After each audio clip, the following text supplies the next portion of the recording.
The room had no windows. Eleanor had chosen it that way, a back bedroom in the farmhouse she'd purchased under a shell company 14 years ago, used twice for work retreats and never mentioned to anyone since. The walls were bare. The air smelled of cedar and old paper. A single lamp threw yellow light across the folding table where a laptop sat open, its screen the only living thing in the room. On the screen, a funeral. Her funeral. She watched the black-clad figures move across the frame, the slow procession, the white lilies she had specified in the arrangements, the mahogany casket she had selected herself from a catalog Carol had quietly brought to her 6 weeks ago. She had chosen mahogany because it was dignified, because it was what she would have wanted. She had not anticipated how strange it would feel to watch her own burial from a folding chair in a farmhouse 40 miles outside Atlanta, wearing yesterday's clothes, with a cold cup of coffee beside her hand. She had run the scenario in her mind dozens of times in the weeks leading up to it, had imagined herself watching with the detached clarity of a strategist observing a plan in motion. She had not imagined the weight of the silence in this room. She had not imagined the particular sensation of watching a procession of people grieve a woman she still was, and feeling, underneath the cool logistics of it all, something she could only describe as shame. Eleanor Hartwell, 61 years old, founder and former CEO of Hartwell Group, a logistics and real estate firm headquartered in Atlanta, with a 30-year footprint across the Southeast, was dead. Except she wasn't. She had staged every detail with the precision she brought to quarterly earnings calls. Dr. Harmon, her physician of 20 years and one of 2 people alive who knew the truth, had filed the death certificate. Cardiac event, sudden onset, no prior indication. Nobody questioned it. Nobody questioned Eleanor Hartwell, even in death. Carol Vinson, her attorney for 18 years, and the second person who knew, had handled the legal architecture, the announcement, the initial estate freeze, the carefully worded statement to the press that said beloved businesswoman and lasting legacy, and nothing that wasn't true, technically, if you didn't look too hard at the word beloved and ask what it meant coming from a woman who had just faked her own death to test the son she claimed to love. The plan was simple. Eleanor would watch, Daniel would act, and she would finally know. She had told herself it was necessary, that after years of phone calls that lasted 4 minutes, of holidays spent in the same house with a son who looked at her like she was a problem he hadn't solved yet, of watching him quietly withdraw from everything she had built, she needed to know if any of it had mattered to him. If she had mattered. She had told herself this often enough that it had started to feel like the truth, which was not quite the same thing as being the truth, a distinction she was only now beginning to examine. On the screen, the camera Carol had arranged near the entrance caught Daniel arriving. He was alone. He wore a dark gray suit, not black. His face was calm, not composed in the way of someone fighting, simply calm, the way a lake is calm in November, cold all the way down. He shook hands with the funeral director. He nodded at 2 distant relatives. Eleanor barely recognized herself. He did not weep. He did not press his face into his hands. He walked to the casket and stood there. And that was all. Eleanor leaned forward. She had known Daniel for 32 years. She had held him when he was 4 hours old, still unnamed, his face scrunched and urgent in the particular way of newborns who have not yet decided whether the outside world is worth the trouble. She had watched him learn to walk in the kitchen of their first real house, that yellow house on Brookside that she had bought with the proceeds of her second deal and which had felt, at the time, like the most solid thing she had ever owned. She had sat beside his hospital bed when he was 7 and running a fever that climbed past 104 and refused to come down, and she had sat there through 2 nights without sleeping because she could not be in a different room from the thing she was most afraid to lose. She knew the set of his shoulders when he was tired. She knew the way his jaw tightened when he was holding something in a habit she recognized because it was hers, because she had given it to him without meaning to. The way you give children the things you most wish you hadn't carried yourself. She did not know what she was looking at now. She watched him stand beside the casket until everyone else had drifted toward the reception area. She watched the funeral home staff begin to dim the lights, moving through the room with the practiced, invisible efficiency of their profession. She watched Daniel stay. He was the last one in the room. He placed his hand on the casket lid, not gripping, not leaning, simply resting, palm flat against the polished wood, the way you might lay your hand on the shoulder of someone who has finally gone to sleep. He stood there in the half-dark until the staff asked him, gently, to let them finish. And even then he did not move immediately. He stood for one more moment, his hand on the wood, his face doing something she could not read from the angle of the camera, and then he stepped back and let them finish. Eleanor sat back. She had built this plan around two specific fears. The first, that Daniel would reveal himself to be what she had half convinced herself. He was a man who had been patiently waiting, who would move quickly and efficiently toward the estate, who would call lawyers before the body was cold and display, in the absence of her witness, the cold calculation she had sometimes imagined beneath his silence. The second, which she had acknowledged to no one, not even Carol, that he would grieve, that he would fall apart in a way that would confirm, not his indifference, but her own, that she had misread all of it, the distance and the silence and the careful politeness, and had spent years converting his pain into evidence of his character, because it was easier than asking what she had done to cause it. She had expected one or the other. She had not expected this. A man standing alone in a half-dark room, with his palm flat against her casket, not performing, not calculating, simply staying beside something he was not ready to leave. Her chest was doing something she hadn't felt in years. She picked up the coffee cup, found it empty, and set it down again. She had wanted to know what he would do without her. She was beginning to wonder if she had been asking the wrong question all along. Eleanor Hartwell had grown up in a two-room apartment in South Baltimore, the daughter of a man who drank steadily and a woman who left quietly when Eleanor was 9. No argument, no warning, no note she ever found.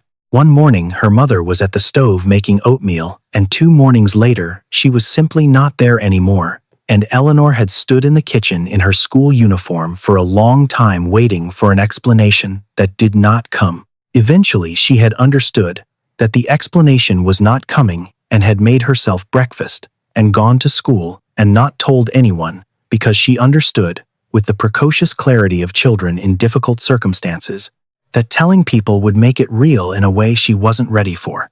She had spent the next 50 years making things real only on her own terms. By 16 she was working. By 23 she had her first business, a small logistics consultancy that she had built on 18-hour days and a willingness to undercharge until she was indispensable. By 38 she was the woman on the magazine cover, and the woman on the magazine cover had a story that went. She started with nothing and built something extraordinary through pure will, which was true, which was also a story that had a before cut out of it. A before that lived in a 2-room apartment and a school uniform and a kitchen full of oatmeal with nobody making it. She had told herself, in the years of building, that the before didn't matter, that the past was not destiny, that she had chosen something different and the choosing was what counted. She had told herself this convincingly enough that she had half believed it. The half she hadn't believed she kept in the same place. She kept everything she didn't know what to do with, locked, labeled, filed away from the working parts of herself. What she hadn't accounted for was that locked things leak. The fear leaked into the way she loved her son, fiercely, completely, and with a grip that was terrified in a way that had nothing to do with Daniel specifically, and everything to do with a 9-year-old girl who had learned, in the most definitive possible way, that people who love you leave without warning, and that the only reliable protection against that is to need no one, and to ensure that everything worth keeping is held tightly enough that it cannot get away. She had promised herself, the night Daniel was born 6 weeks early, tiny and wired to monitors, his breathing shallow and rapid in the particular frightening way of premature lungs, while Eleanor sat in a plastic chair beside him and breathed in careful, deliberate time with his chest, as though by matching his rhythm, she could steady it by force of will that he would never have what she'd had. She would be there. She would make certain. She would give him everything she had built herself from scratch, pre-assembled, all the suffering already done. She had not understood, until much later, that this was not generosity, that it was a different kind of taking, that you cannot give a person a life that has already been lived and call it a gift, that what she had given Daniel in the name of protection was a childhood in which every door was already open and every floor was already padded and every consequence was already softened, which meant a childhood in which he had never learned the specific confidence that comes from falling and getting up without help, and which meant a young man who was, underneath the good manners and the careful politeness, perpetually braced, always waiting for the moment when the soft floor would give way, and he would finally have to find out whether he was capable of the thing she had never let him try. She had created, in the name of love, a person who was afraid of her, not afraid in the simple sense, afraid in the way you are afraid of the person whose disappointment you have been organizing your life around avoiding. She understood this now, watching the footage from a farmhouse 40 miles away. She was not sure she had let herself understand it before today. The last time they had laughed together genuinely, without the careful social maintenance that their conversations had become, was 6 years ago. A Sunday morning in January, pale winter light through the kitchen window, coffee going cold on the table between them. Daniel had made a dry remark about a weather forecast, something about the meteorologist's incurable optimism, and she had laughed before she could curate it, a real laugh that caught her off guard, and for a few minutes it had been easy the way it used to be when he was small, and she was not yet so much a CEO, and he was not yet so much a project. Then she had told him she'd scheduled a meeting with the Alderton team that afternoon and needed him there, and the ease had left his face. Not dramatically, not in a way that would have been easy to name or address, just quietly, the way color leaves a room when clouds pass over the sun, so gradual you almost don't notice until you look up and find the light has changed. He had said yes. He had gone to the meeting. She had not mentioned the laugh, had not tried to return to it, had filed it away in the category of good moments she would revisit later when there was more time. There was never more time. The laugh became the last one without either of them marking it as such. Then Daniel declined the Alderton acquisition. It was the largest deal Hartwell Group had pursued in a decade. $63 million, a clean vertical integration that would have tripled their logistics footprint in the Southeast. Eleanor had spent 8 months engineering it, had seen it clearly as the definitive move that would make Hartwell Group's position unassailable for the generation after her. She had assumed Daniel would step into the lead role. He was on the board. He was her son. The succession had been a given for so long that she had stopped thinking of it as an assumption and had started treating it as a fact, which is the kind of error you make when you have spent 30 years being correct about most things. He had sent her a letter. She had read it 4 times. Not because it was difficult to understand. It was 3 paragraphs, plainly written, carefully considered, but because she kept waiting for the sentence that would make it mean something other than what it meant. He thanked her. He said he'd been thinking about his direction. He said he believed it was time to step back from the board and pursue work that felt his. That felt his. She had put the letter down after the 4th reading and looked out her office window at the parking structure and the strip of river beyond it and felt something she recognized but rarely admitted to. The fear. The specific fear of the 9-year-old in the kitchen. The fear that announced, this is the beginning of leaving. This is the shape of it, not dramatic, not cruel, just a quiet withdrawal, a polite letter, a door closing with barely a sound. She had converted the fear into a plan, the way she always converted the fear.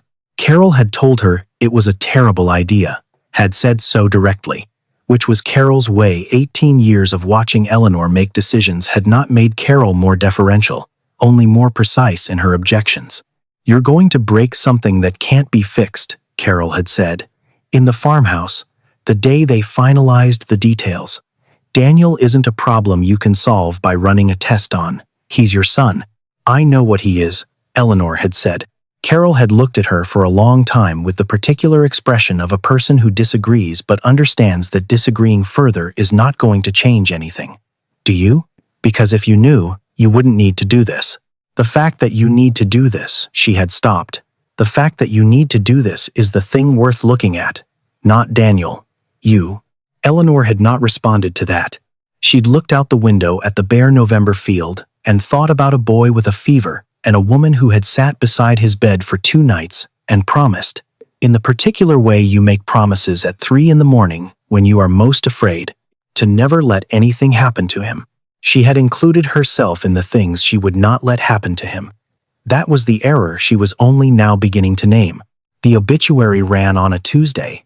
By Wednesday morning, the condolence calls had started the particular industry of grief that surrounds the death of a prominent person, all the flowers and the carefully worded emails and the journalists who wanted retrospectives. By Thursday, Carol had fielded 41 emails and 17 flower deliveries and one call from a journalist she forwarded to the PR firm without comment. Then she drove to the farmhouse and sat across from Eleanor with her hands folded on the table. "He hasn't called anyone," Carol said. "I know. He hasn't issued a statement. The board is getting anxious. The estate freeze should hold them for 90 days. The bylaw structure makes independent action difficult without a majority vote, and the majority won't move without more information than they have. Let them be anxious."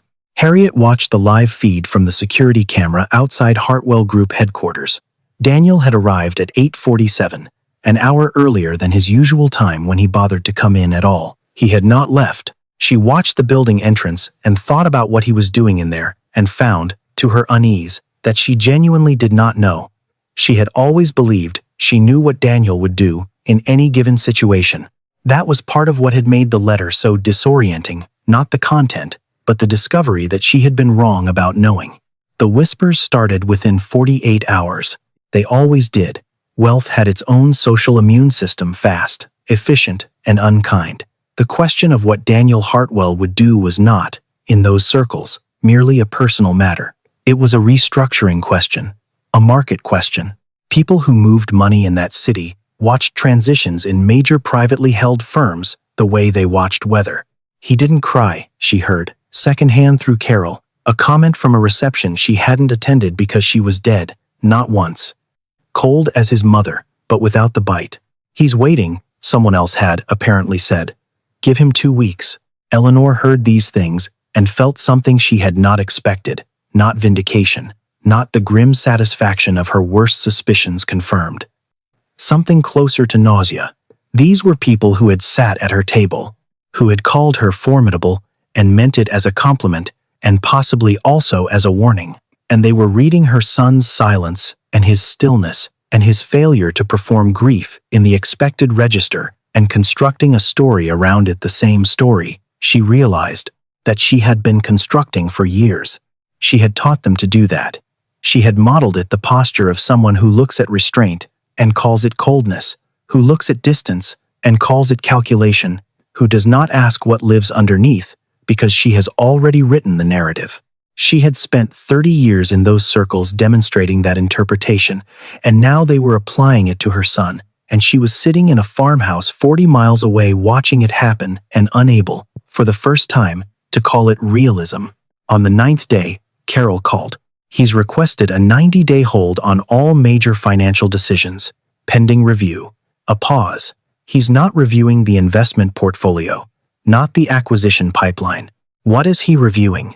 The charitable foundation records, the discretionary fund ledgers, the personal correspondence files from your assistant." Carol's voice was careful. "He's also been in your old office, the 4th floor, 3 times this week."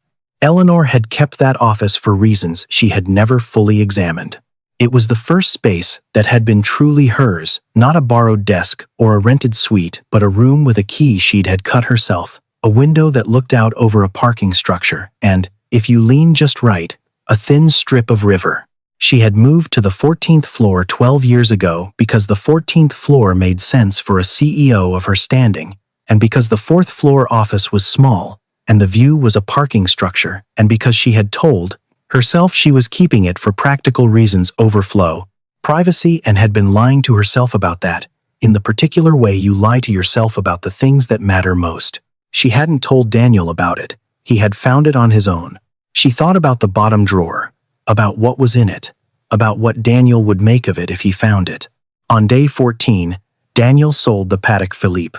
She found out through Carol, who had a contact at the auction house. The watch had been a gift, Daniel's 25th birthday, a dinner at the restaurant where Eleanor had signed her first major contract, a blue box across a white tablecloth, and a small speech she had prepared about legacy and what it meant to inherit something that had been built with intention. She had believed the speech. She had believed the watch was a way of saying, "You are part of what I built, and what I built matters." She understood now or suspected, that what Daniel might have heard was, "You are a component of something I constructed. You are the next piece." He had worn the watch twice.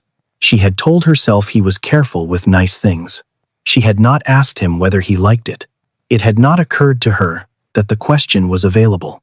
He sold it for $42,000. 2 days later, he vacated the penthouse she had helped him secure 6 years ago, a building she'd known the developer of, a price that had been a favor, a space she had chosen with the particular efficiency she brought to all arrangements, and moved into a 2-bedroom unit near Hartwell Group's original Midtown offices. The building had a broken elevator and a bodega on the ground floor. It was the kind of building Eleanor had worked her entire adult life to leave behind.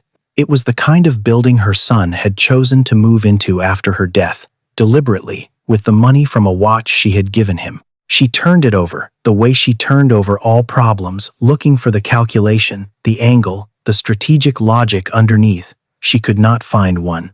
Whatever Daniel was doing, it did not have the shape of strategy. It had the shape of someone stripping back, clearing away, getting down to something fundamental, getting down to what was actually his. On day 19, Carol sent her a photograph. Daniel, standing outside a yellow duplex in Decatur, talking with a woman on the front porch, middle-aged, with the posture of someone who had spent decades doing work that required her full body, who had learned to hold herself in the particular way of people who have carried a great deal for a long time. Daniel was listening. The woman was talking with her hands in the way of someone who has been wanting to say something for years and has finally been given the occasion. Eleanor looked at the address until it resolved. Patricia Marsh. She had not thought about Patricia Marsh consciously in years. The situation had been handled. In the particular way Eleanor handled the things she felt genuinely guilty about. Efficiently, quietly, anonymously, in a way that allowed the guilt to discharge without requiring her to look directly at it. Patricia had been a warehouse coordinator, one of 12 operations staff Eleanor had let go in a 2009 restructuring that had been legally clean and ethically complicated and necessary in the way that things are sometimes necessary when you have decided that the numbers matter more than the people attached to them, which is a decision Eleanor had made and had lived with and had filed away in the locked place along with South Baltimore and the 9-year-old in the kitchen and all the other things that were true and inconvenient and not useful to examine too closely while you were still building. She had thought about Patricia Marsh at 3 in the morning, more than once. Had thought about the conversation on the warehouse floor 3 weeks before the layoffs, when Patricia had shown her a photograph of her daughter, without being asked, a girl of maybe 7, in a school uniform, with the particular expression of a child who is taking the picture very seriously. Patricia had said, simply, she wants to study engineering. Like that was an ordinary thing to say, like the world was arranged to accommodate it. Eleanor had looked at the photograph and said that was wonderful. A month later, she had signed the restructuring papers with Patricia's name on them. 6 months after that, she had routed funds through the foundation's discretionary account to a vocational scholarship organization and specified, without explanation, that the money should support Patricia Marsh's daughter in pursuing technical education. She had not left her name.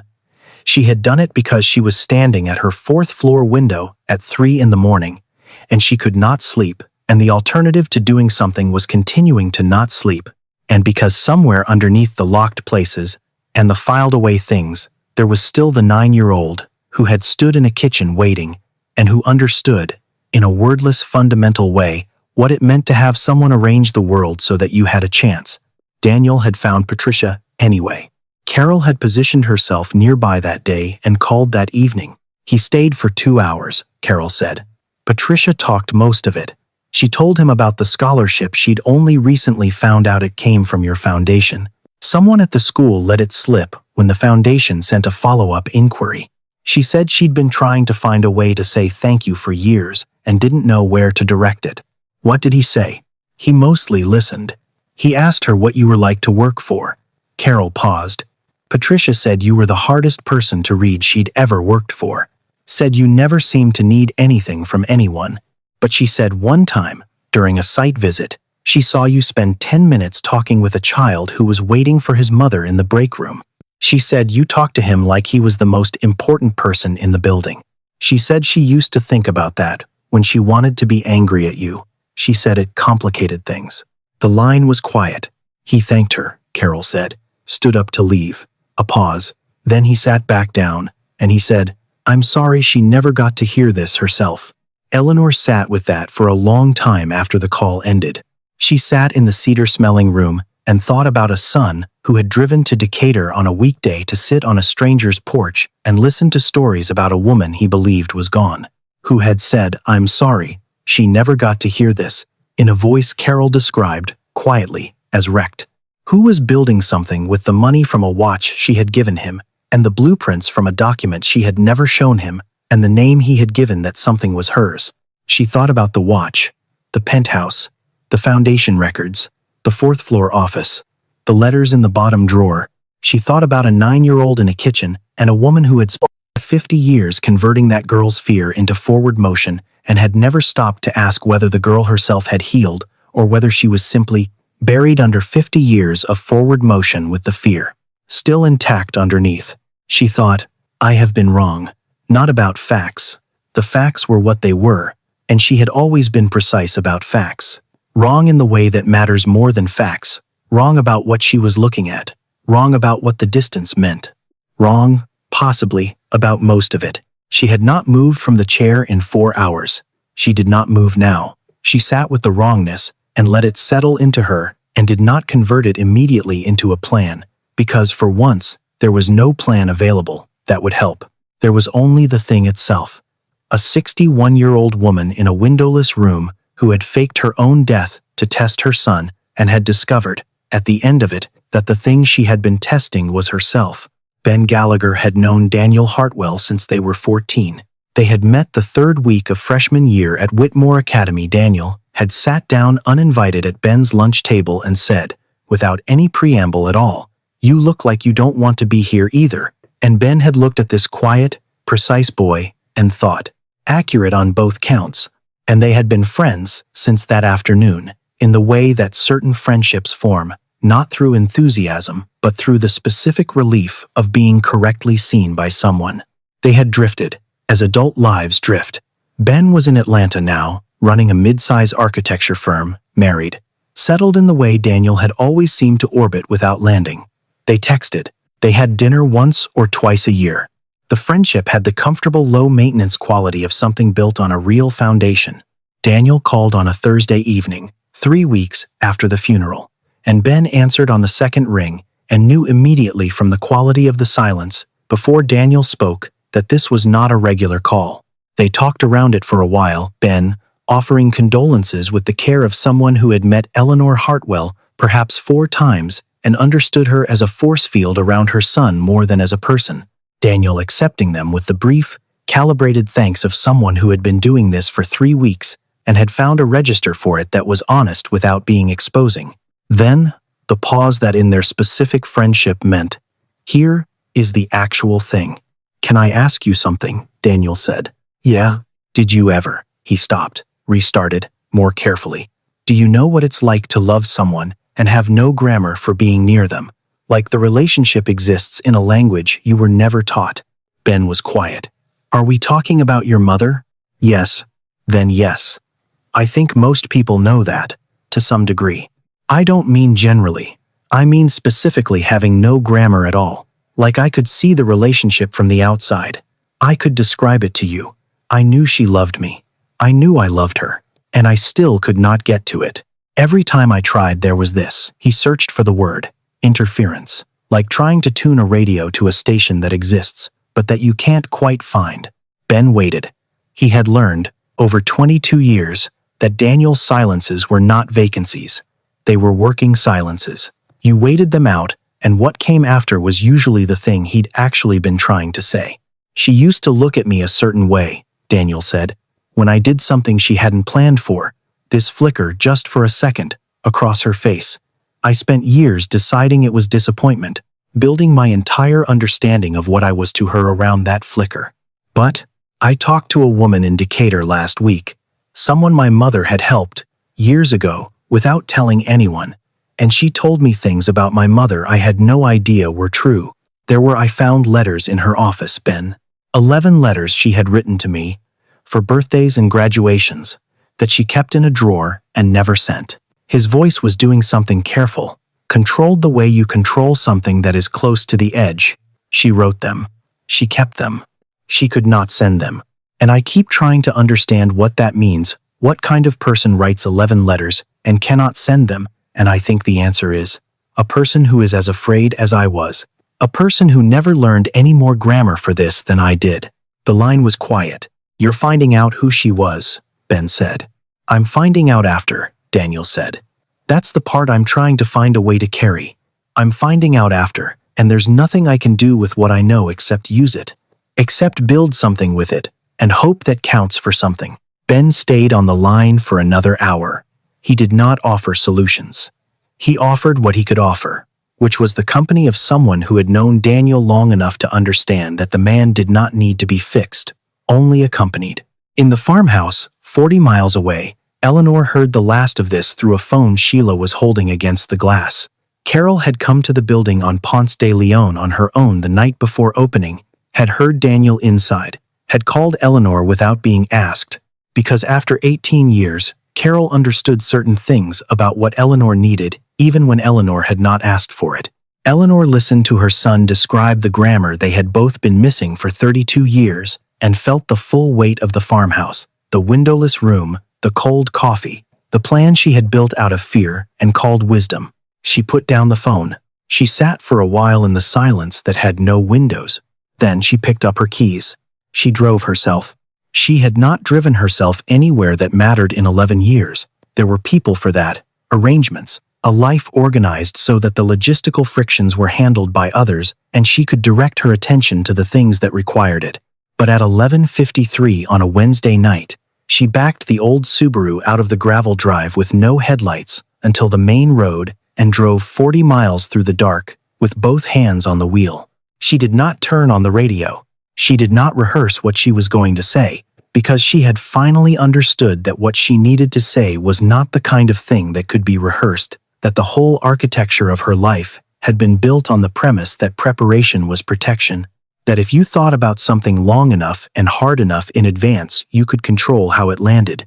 And that premise was exactly the thing that had brought her to a farmhouse 40 miles from her son with a plan for him that she should never have made. She was going because she had heard him say that there was a language they had both been missing, and she was the one who had been alive long enough to have learned it first and hadn't, and that was her failure, and not his, and she was going because that was the only true and useful thing left to do. Carol had texted once. "Are you sure?" Eleanor had not answered. She was sure in the only way that mattered, not certain of the outcome, not confident of the reception, but sure in the sense of committed, pointed, moving. She parked 3 blocks from the building and walked the rest in the November cold, her coat pulled close, her breath clouding in the air. The building sat between a dry cleaner and a vacant lot, 2 stories of reclaimed brick with new windows, and a door painted the exact blue of the Hartwell Group's original brand identity, a blue she had chosen herself in 1994 from a sample card on her desk, a blue she had looked at for 30 years, a blue she had not known her son had noticed until now, when she was standing outside a building he had made, and the door was that color, and she understood that he had been paying attention to everything, all a shade. Above the door, in clean sans serif letters, "The Eleanor House." She stopped. She stood on the sidewalk in the dark and looked at her own name above a door and felt the full length of the distance between the woman who had written 12 pages in a yellow legal pad in 2011 and locked them in a drawer, and the woman standing here now. All the years in that distance, all the moments she had not sent the letters. She tried the door. Unlocked. She felt the familiar irritation and then, underneath it, the familiar warmth. Daniel had always been careless about locking up, a habit that had driven her quietly mad for years, and that was, she understood now, simply the habit of a person who had never fully believed that the world required the fortification she brought to it. She pushed the door open and went inside. The front room held her for a moment. High ceilings, warm light, the particular quality of a space that has been thought about rather than merely arranged. A reception desk stood inside the entrance, positioned off-center, angled toward the door. She looked at it for a long time. It was not where she would have put it. She would have moved it once more, maybe twice. But she understood the principle in the placement. The desk faced the door in a way that meant the first thing anyone saw, stepping through that entrance, was someone already oriented toward them, already in the posture of welcome, already having decided, before the visitor had spoken a word or stated a need, that their arrival was a thing worth turning toward. She had written that in the 12-page document. She had written it because she knew from the 9-year-old in the kitchen and from every room she had ever entered on her own terms that the first thing people need is not information or resources or assistance. The first thing people need is to be seen, to arrive somewhere and have the space itself confirm that they were expected, that their presence was not an imposition, that someone had arranged things in advance with them specifically in mind. Daniel had understood that from a document she had never shown him. She walked toward the light at the end of the corridor. The main room was large and open, chairs stacked along the walls, tables set in a loose cluster, and on the far wall, a mural in warm colors, abstract shapes that held their abstraction until you stood at the right distance and they resolved into a woman and a child, hands joined, the woman leaning in rather than standing tall, the posture of someone attending rather than leading. Daniel was beneath the mural. His back was to her, hands in his pockets, looking up at the painted wall in the way she had sometimes watched him look at things when he didn't know he was observed, with an open, unguarded attention that he did not usually permit himself in her presence. He heard her footsteps and turned. The silence that followed was of a different quality than ordinary silence. It had weight and texture. It occupied the room the way water occupies a vessel completely, pressing against every surface. Eleanor watched her son's face move through things she could not name individually. They arrived too fast, overlapping, a system of weather moving across a landscape she knew the geography of but had never seen in conditions like these. His mouth opened slightly. His eyes moved from her face to her hands to her face again. The way you look at something you are checking is real. I'm dreaming, he said. His voice was flat in the specific way of someone whose capacity for response has exceeded its limit and fallen back on the most basic available output. No, Eleanor said. You're not. She had driven 40 miles without a script. She held to that now. I'm sorry, she said. The words were inadequate and she knew they were inadequate, and she said them because they were true and because they were where she had to begin, because you cannot begin anywhere else. Because 61 years of saying the precise right thing had brought her to this room, and the precise right thing was not available here, only the true thing. Daniel stepped back. One step, then a second, his body making the decision before his mind caught up. He stopped with his back near the wall beneath the mural, and looked at her with the expression of someone who has been handed something fragile and is not yet sure whether to hold it or set it down. You were alive, he said. Yes. The whole time. Yes. He was quiet for a moment. The building held its breath around them. You thought I needed to be tested. I was afraid, Eleanor said. That's not an answer. I know. It's the only one I have. She kept her voice level not because she was composed. She was not composed, but because levelness was the only container she knew for things this size. And she could hear, even as she maintained it, that he had learned his own levelness from watching her, and that this was part of what she owed him. I was afraid that what was between us wasn't real. I was afraid to ask you directly, because you are the one person in my life whose answer I couldn't prepare for. Every other thing I have ever done, I prepared for. I ran scenarios. I knew the range of outcomes. With you, she stopped. With you, I never knew. And instead of understanding that that was because I loved you in a way that was beyond my control, I turned it into a problem to solve. I turned you into a problem to solve. And I built a system around the problem and called it a plan and did not let myself understand what it actually was. Something moved across Daniel's face. Something that had been braced began, slightly, to release. I drove to Decatur, he said. His voice was quieter now, the managed flatness giving way to something with more texture. I found people you'd helped without telling anyone. I found 11 letters you'd written to me that you never sent. He looked at her. Why didn't you send them? Because I was afraid the moment had passed, she said. And then the next moment, and eventually, she looked at her son, standing beneath a mural of a woman, attending to a child, in a building he had made from her plans and named for her. Eventually, I understood that I was never going to send them, and I couldn't examine that too closely because if I examined it, I would have to admit that the thing stopping me was not the wrong moment. It was me. It was the same thing that has been stopping me my whole life. Which is what? Fear, Eleanor said. Simply. Without the executive framing she would have given it at any other time. I have been afraid since I was 9 years old, and I learned to convert the fear into motion. And I converted it for so long that I stopped being able to tell the difference between moving forward and running away. The silence between them was different from the one before, less pressurized. It had somewhere to go now.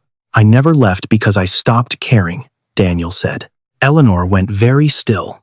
I need to say that clearly, because I am not sure I have ever said it clearly. He was using the careful voice, the voice of someone choosing words with precision, which was a habit she had given him, and which she was grateful for now, in a way she had not been before. I left because I didn't know how to be near you and be myself at the same time. Because I was afraid of your face and what it would show me. Because I had decided, from one expression you made when I was probably 22 years old, what I was to you, and I built my whole understanding of our relationship on that decision, and never once just asked you whether I had read it right. You hadn't, Eleanor said. I know that now. It was fear. What you read as judgment was fear. I was afraid of losing you in a way I didn't have language for, and I looked at your face constantly for confirmation that I was going to, and I read everything as confirmation because that is what fear does. It confirms itself in everything it looks at. He was quiet for a moment. Then, very quietly, we're the same. Yes, Eleanor said. We are. And I am the one who was here first. I am the one who should have found the language earlier, and didn't. And that is not your failure. That is mine. He uncrossed his arms. I named it after you, he said. Not as an explanation, as the thing that stood in place of the things that were still too large to say directly as.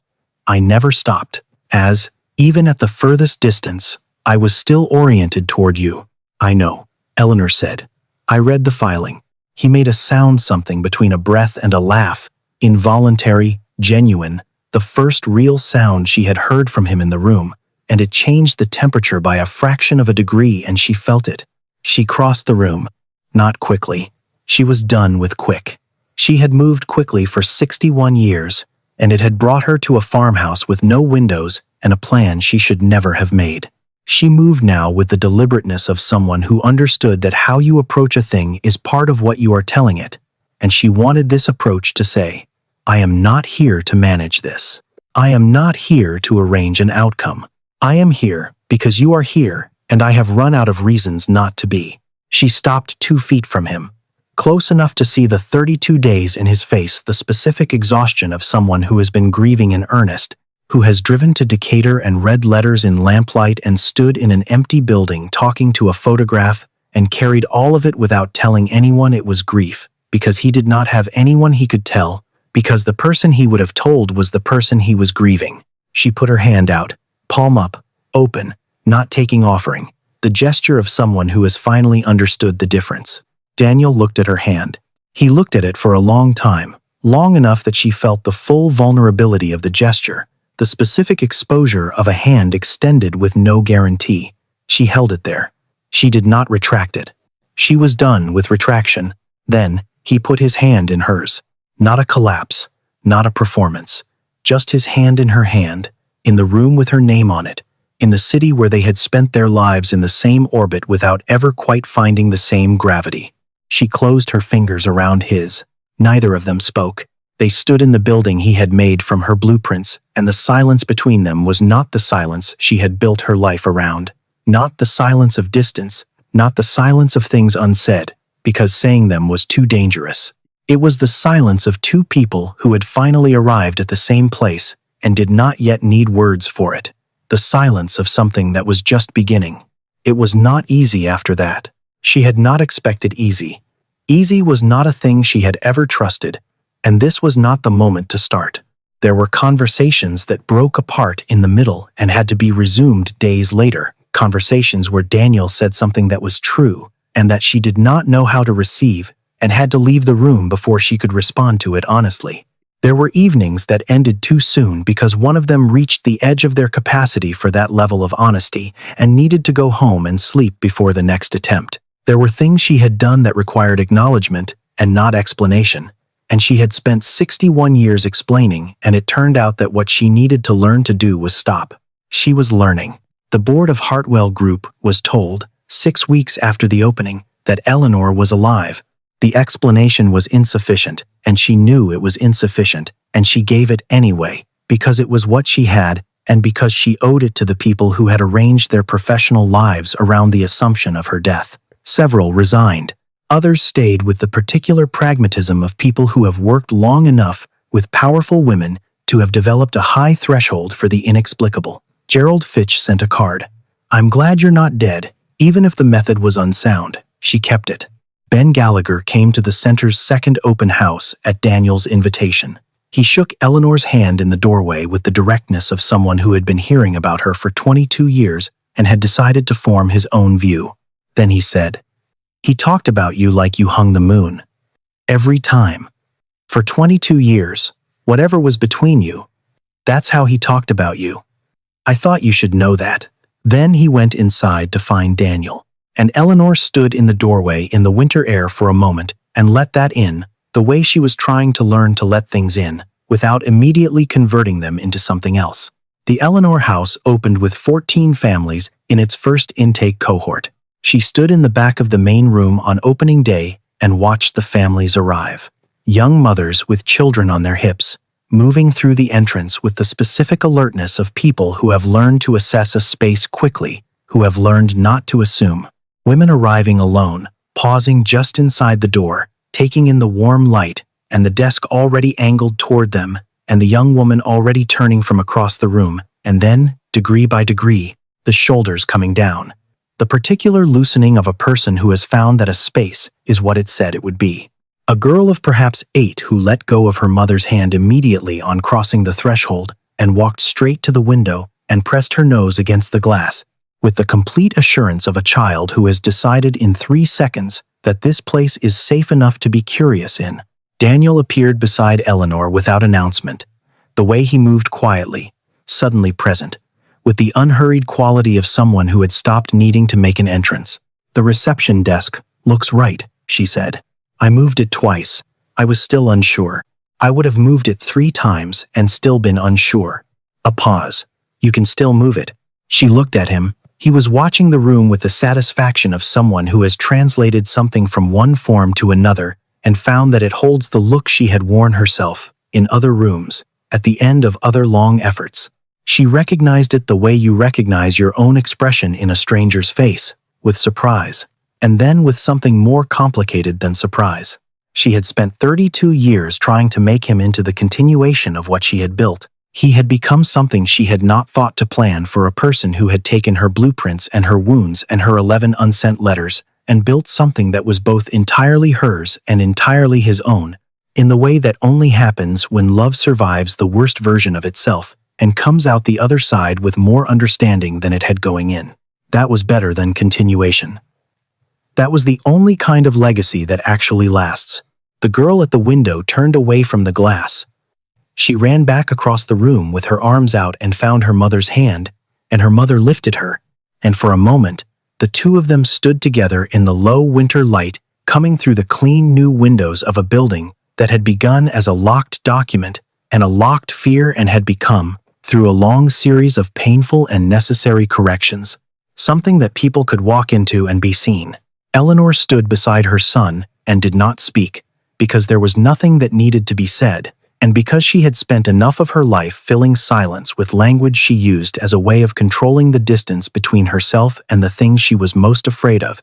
And she was, at 61, slowly and imperfectly, and with a great deal of effort, learning the difference between silence that is armor and silence that is home.